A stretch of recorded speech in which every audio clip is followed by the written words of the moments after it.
Selamat sore, kembali dengan episode terbaru Ngopi Sore Bareng Dokter. Hari ini kita akan membahas mengenai aritmia.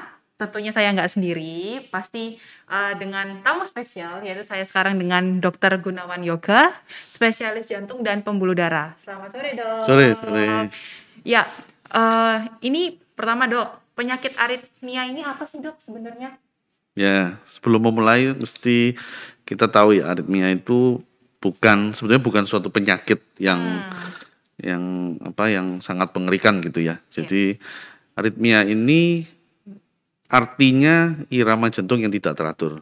Hmm. Dan aritmia ini bisa dialami semua orang selama hidupnya. Jadi kalau lihat data kurang lebih yang terrecord ya, yang tercatat 60-70% orang sehat itu pada suatu waktu dalam hidupnya akan mengalami aritmia. Oke, Gitu. Jadi aritmia itu heeh, spektrumnya sangat luas. mhm, Ada yang jinak, nggak perlu diapa-apakan, perlu diabaikan aja, mhm. atau kita reassurance kepada pasien. Ada yang memang ganas. Tuh, yang Oke. ganas itu yang ekstrim sekali itu sampai meninggal mendadak. Baik Ya, baik. mungkin itu. Mmm. Tadi kan dokter sudah sebutkan kalau misalkan memang aritmia ini, apa ya, gangguan ya, Dok? Bisa dibilang gangguan? Betul. Gangguan, irama pada detak jantung gitu ya, Dok, Ya, ya? Nah, ini seberapa bahaya sih, Dok, gangguan dari ritme detak jantung ini? ya kembali ke ini jenis aritmianya. Mmm, Pada anak-anak itu sebetulnya aritmia juga terjadi, namanya sinus aritmia. Jadi irama jantung kita itu pada dasarnya itu tidak seperti detak apa eh, detak jam tembok mmm, itu ya, mhm tuk mhm. tuk tuk selalu teratur enggak. Tapi ada variasinya, ada variability-nya. Dalam setiap detaknya itu ada perbedaan milisecond. Mmm, Jadi setiap detaknya itu berbeda-beda. Nah itu oh, sebetulnya aritmia. Tapi pada anak-anak sampai mungkin kita usia menginjak 20-an itu kadang masih ada. Itu disebut dengan sinus aritmia. Selama mmm, ada satu sumber yang di dalam jantung yang disebut dengan SA node, itu yang mengontrol seluruh aktivitas listrik di dalam jantung, itu disebut sinus. Selama mmm, sinus itu normal. Nah, oke. pada suatu kala bisa terjadi gangguan yang lebih serius, aritmia. Jadi ada satu atau beberapa tempat fokus dari eh, eh, otot jantung yang bisa berdenyut atau bergerak sendiri gitu. Jadi dia Mhm, mengganggu irama asli daripada jantung. Dan itu punya derajat berbeda-beda gitu. Kalau otomatis kalau makin banyak makin berbahaya. mhm.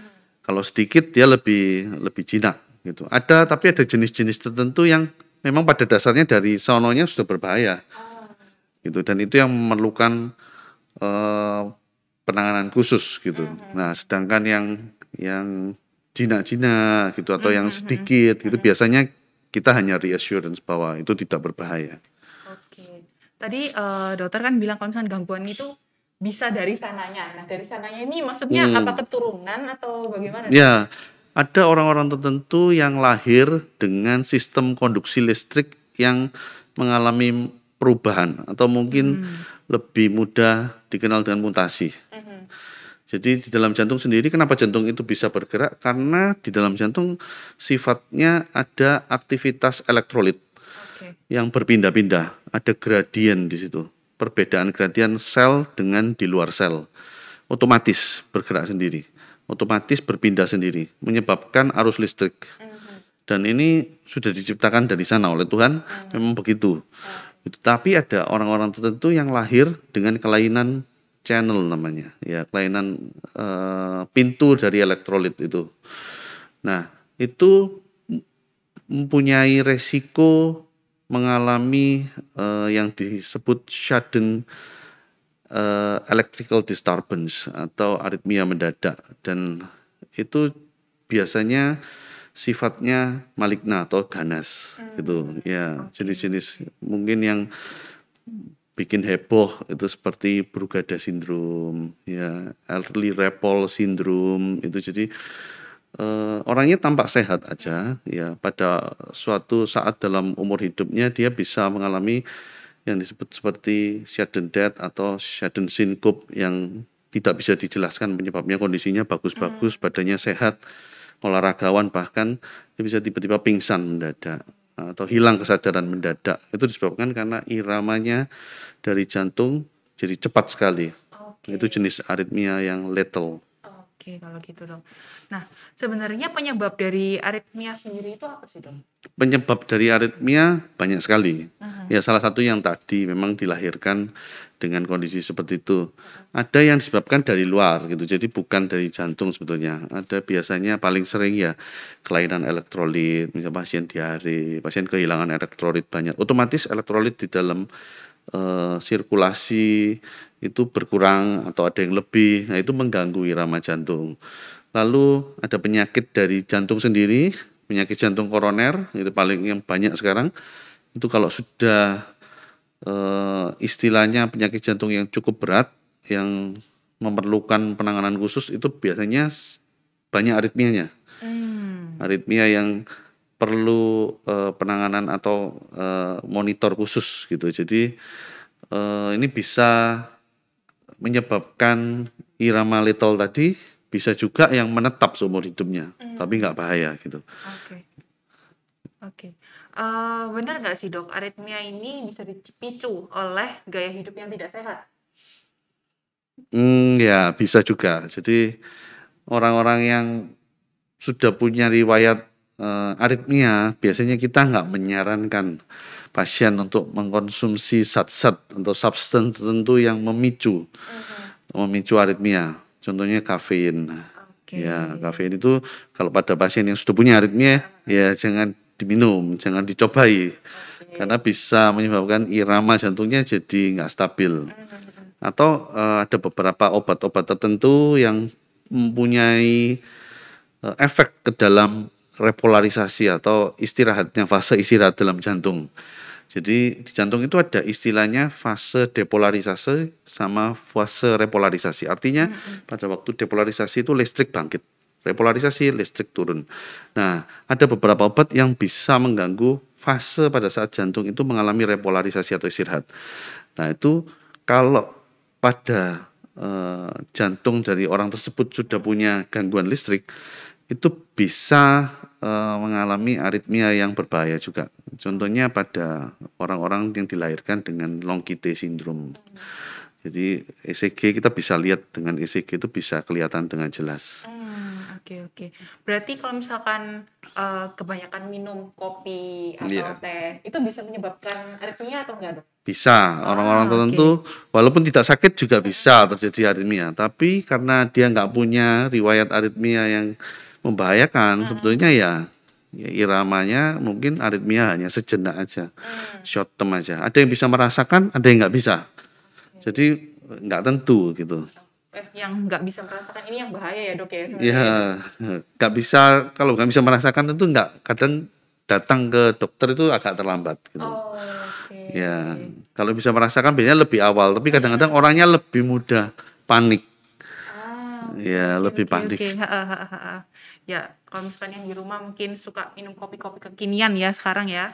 So, jangan terlalu banyak minum kopi atau teh yang ada kafeinnya, gitu Pada ya. dasarnya kopi sendiri itu bagus buat jantung. Mhm mhm. Kopi Oh yang nggak dikasih macam-macam ya, jadi oh, murni bukan kopi kopi sendiri susu ya, Dok, ya? iya bukan, kopi sendiri pada pada penelitiannya Mhm itu mhm. baik sebetulnya untuk Oke jantung. oke. Hanya yaitu kita harus mengenali kondisi jantung kita. Baik baik, bener bener bener.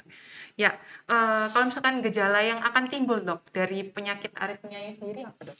Ya penyakit aritmia yang paling sering itu datang biasanya berobat itu atau konsultasi biasanya berdebar gitu ya, Mhm mhm seperti mhm. sensasi seperti jantungnya kayak kemasukan angin atau ada yang lewat gitu Ah, jantung atau nafasnya kok tiba-tiba panjang pendek dan itu biasanya sebentar. oh, Ada oke. juga yang berdebar-debar sampai keringat dingin yang nggak Mhm bisa berhenti. mhm mhm mhm. Itu mengalami aritmia yang re-entry, bahasa Jawanya nyantol gitu ya. Jadi nggak Oalah. bisa berhenti dan itu butuh manuver khusus atau obat-obat khusus untuk dia bisa kembali.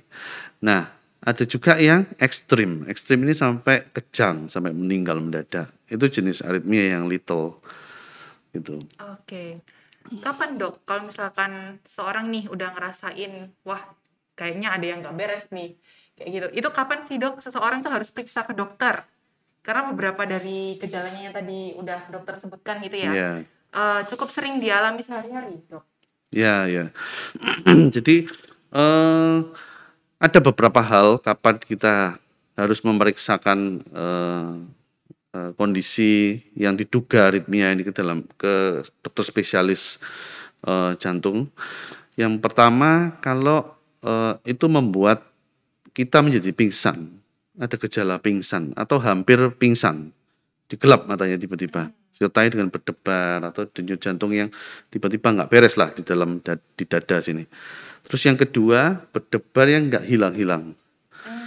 Berdebar yang nggak hilang-hilang. Jadi kok, wah berdebar terus ini. Kalau kita mungkin sekarang banyak itu ya alat pemeriksaan saturasi oksigen itu, Heeh. pulse oximetry itu bisa dipakai itu. Itu 150 terus, nah, 130 ke atas. Nah itu kok nggak berhenti-berhenti, padahal sudah nggak olahraga, padahal sudah nggak apa, nah itu mesti diperiksa, ada apa. Mmm, Lalu yang lebih ringan mungkin eh, pasien terganggu. Jadi pada waktu bekerja otomatis kalau desak itu muncul harus berhenti. Nah, itu artinya mengganggu sekali. mhm mhm. Nah, itu diperiksa supaya kita tahu pasti apakah yang dialami. Karena untuk mengobati aritmia ini kita harus benar-benar tahu pasti. Jadi nggak bisa langsung obat yang sama dipakai orang pasien satu, pasien dua itu nggak bisa Mhm sama. mhm. Karena obat aritmia sendiri bisa menyebabkan aritmia. Oh, oke oke. Ya, Berarti nggak boleh self diagnosis ya iya saya berarti kayak nggak bisa ini kalau khusus aritmia. nah, ingat ya teman-teman di rumah ya, nggak boleh self diagnosis. Nah, kalau misalkan pertolongan pertama, Dok, kalau misalkan aritmia ini tiba-tiba, menyerang, itu tadi harus, berhenti melakukan kegiatannya gitu. Ya, kalau orang-orang yang sudah tahu diagnosisnya, sudah bisa dijelaskan sama Mhm. dokternya bahwa jenis aritmianya, oh ini jinak, ya mungkin hanya reassurance bahwa percaya diri bahwa oh ini aman. Tapi aritmia yang jenis-jenis khusus misalnya punya gejala sampai pingsan atau berdebar, bahkan sampai sinkop itu harus segera ke emergency. Mmm, Ya, karena hitungannya detik kalau denyut jantung itu, oke. hitungannya second to minutes gitu. Kalau terjadi irama jantung yang hilang, nah itu juga berbahaya. Jadi ada beberapa kondisi khusus yang saya lupa mungkin tadi sampaikan di awal AV block gitu atau SA block gitu. Jadi irama jantungnya tiba-tiba hilang atau lost beat. Jadi duk duk duk paus terus baru duk lagi lah. Itu ada beberapa eh, penanganan khusus yang harus dilakukan pada orang-orang seperti itu. Biasanya pada orang-orang yang sudah usianya cukup umur atau lansia itu cukup sering ada kalsifikasi atau pengapuran dari jalur listrik dan itu menyebabkan listrik nggak bisa diteruskan sampai ke bawah. Mmm, Akibatnya detak jantungnya hilang. oke. Nah, sedangkan yang irama cepat atau sampai yaitu sampai menyebabkan berdebar-debar. Nah, itu ada manuver-manuver khusus yang kita bisa ajarkan ke pasien, tapi pasien mesti melihat caranya. Mmm, Atau penggunaan obat-obat itu juga bisa. Saya beberapa kali dapat pasien seperti itu, ya saya ajari manuver vagal nah, istilahnya. Terus ada obat-obatan khusus yang diminum pada saat terjadi aritmia itu. Tapi harus dipastikan dulu memang bahwa jenis aritmianya itu yang ini gitu. mhm mhm. Oke. Dok, apakah penyakit aritmia ini bisa disembuhkan 100%, Dok? Ya ada jenis-jenis aritmia yang memang bisa sembuh 100%, Mmm, ada yang tidak bisa sembuh, ada yang bisa dikontrol. Contohnya jenis aritmia yang bisa sembuh total itu jenis aritmia reentry. Reentry itu yang konslet istilahnya. Jadi konslet. terjadi sirkuit, terjadi tornado listrik di dalam jantung. Mhm mhm. Itu bisa dilakukan dengan elektrofisiologi dan ablasi. Mmm, Jadi kita memberikan energi listrik pada jalur sirkuit di mana listrik itu berputar supaya sirkuitnya hilang. Nah, akibatnya iramanya akan stabil, itu bisa sembuh. Tapi ada irama-irama tertentu yang ini nggak bisa sembuh. Contohnya ya seperti channelopati tadi itu, jadi dilahirkan dalam kondisi yang memang punya kecenderungan untuk aritmia ganas. Itu hanya bisa dikontrol. Nah, kontrolnya juga nggak 100% bisa, tapi kita bisa optimalkan dengan alat-alat yang canggih sekarang, pemasangan ICD gitu. Jadi shock defibrillator yang ditanam di dalam jantung. Nah, itu bisa. Lalu ada yang lebih ringan lagi ya jelas. Jadi kalau yang nggak perlu manuver khusus karena kita harus menimbang antara benefit sama kerugian dari pasien. Kalau yang jinak-jinak kan biasanya hanya rasanya aja yang nggak enak, takut. Kalau pasien bisa di reassurance atau percaya diri bahwa itu tidak membahayakan, ya mestinya nggak apa-apa.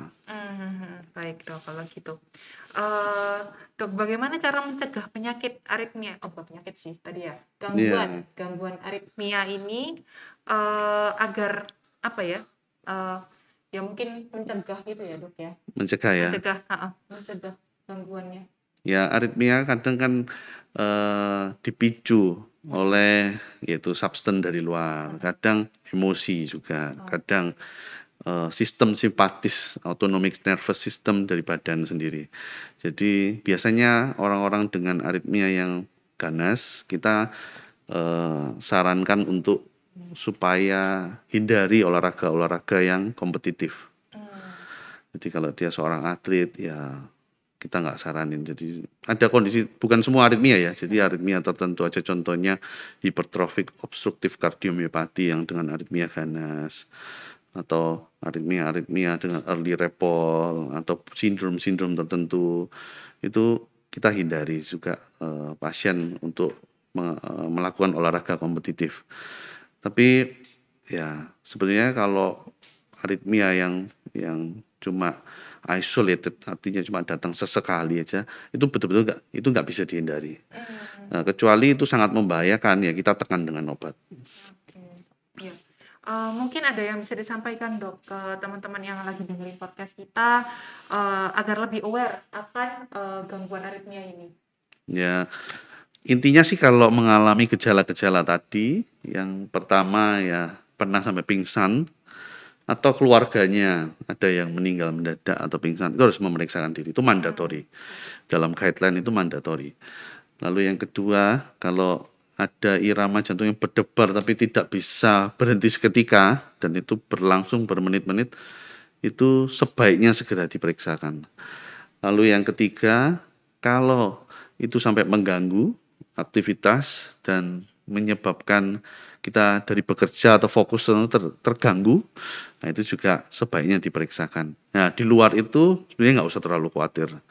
Yang penting kalau biasanya saya menyarankan pasien saya kalau sebelum umur 40 tahun paling nggak pernah dilakukan ECG atau treadmill paling nggak 1 kali untuk menilai ada kelainan-kelainan yang seperti itu apa enggak, yang bawaan dari lahir sebelumnya. Tapi kalau nggak ada sih biasanya aman-aman aja. Oke, Oke, kalau gitu Dok. Ya, thank you Dok, ya, udah mau di-invite untuk podcast untuk hari ini. Terima kasih juga edukasinya untuk teman-teman juga, buat kita juga. Nah, gitu dulu aja untuk episode ngopi bareng dokternya hari ini mengenai aritmia. Oke, see you on next episode.